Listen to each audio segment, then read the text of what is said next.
i theilo i polo kalin kun teong be na i minam sunga i patak i muan daw tha daw tha chin daw kham ong siat kum som ong chingai patai manin ilung khamin ilung lengin amai phong na ilung sim sunga ong khang anani leitung mikipina aminam sunga muan diak suan diak makai ini tampioma aminam anemina nam simina to maina e zo mi te sunga jong dau tha do khamle dau tha do suan mung imuan isuan diak hi tuina kum so bong chin chiang in ilung lengin o pa mai makai pa mai tak hi lam ilung sima ong kilowin ilung sim sunga makai muan wai dia ka hi na teu hokin yom hiai hoi tunina o tuwa som ni thum niang nu sia i makai pi de tharo kham kum som ong ching patahi manin i khongaya o mato pasian bang na de nai tam nang hoi saklako ong nial thi di umwa china pasian okia pasian ong piak i makai dau tha dau kham i diang na pe khatte kina amal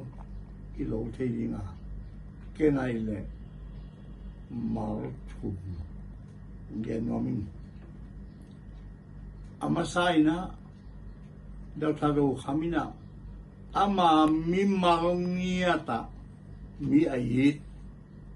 ahoy kim alom kim kampau oswa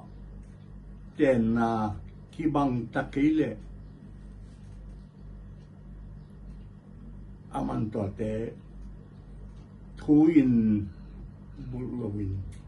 ivek pin lo mia kichiwan noi iki thena ding lam ong khun imakai pa hi ngoi hang anun ta lai ma wen jong lam dang ka sa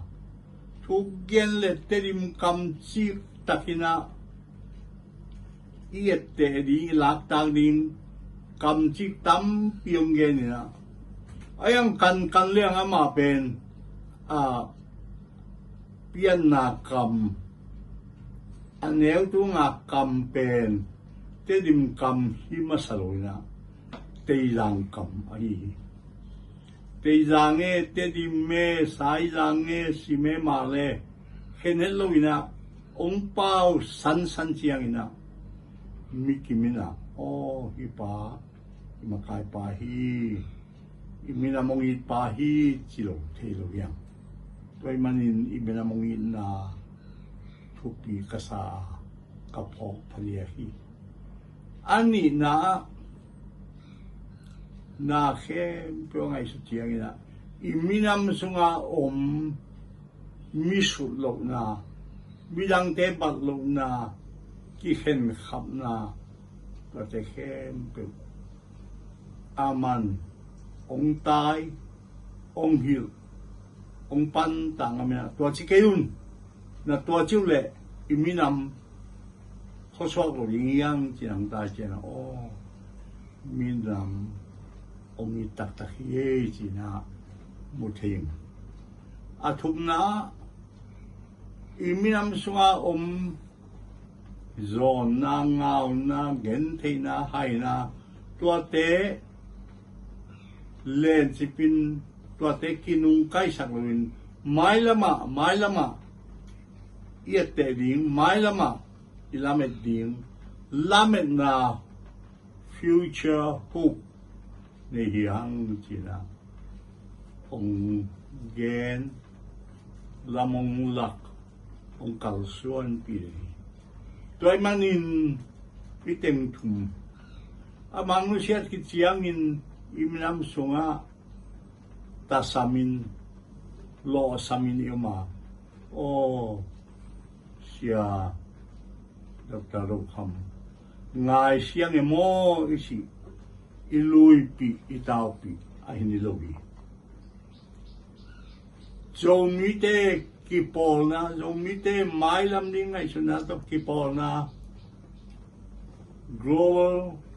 Zomi Alliance dijete ineya tuataka ama secretary Chuban pi dingin ongdinga simle mala India gama kol gama muntuam tuama tuate ongwanin tuate tunga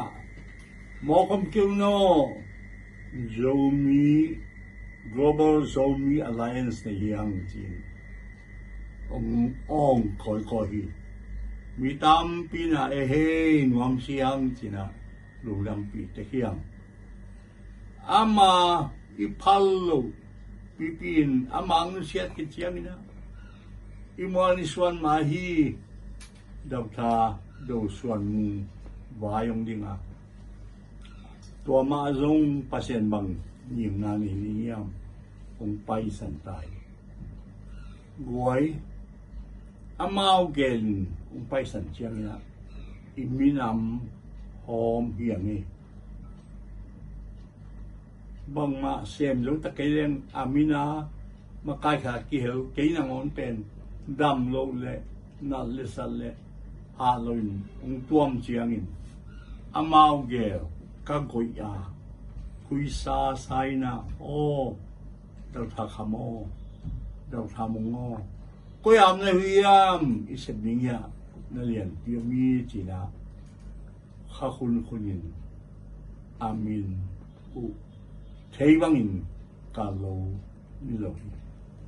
Wahimanin tuin Dr. Rokham. Ông siya do kumsob sin na ibol siyangin. Ama aile exit hingon ke. Ông siya minamin na. Ông siya minam kihuay kim na. Ông siya minam tungan sitang nate. Singin kemin vomin nun tapin ama lunggul bangin imailam kalsuan tum di ini cina tuateng genwaming ada akap atate Joshua Mary Siapinu na vekpiun asanggamte ongki tahasakuna ipa ongnusiat mailam future lamli hiyang nasem kom ni chi tuateng onggen waming azangai kem peutopan tupa ongpikim siata he amen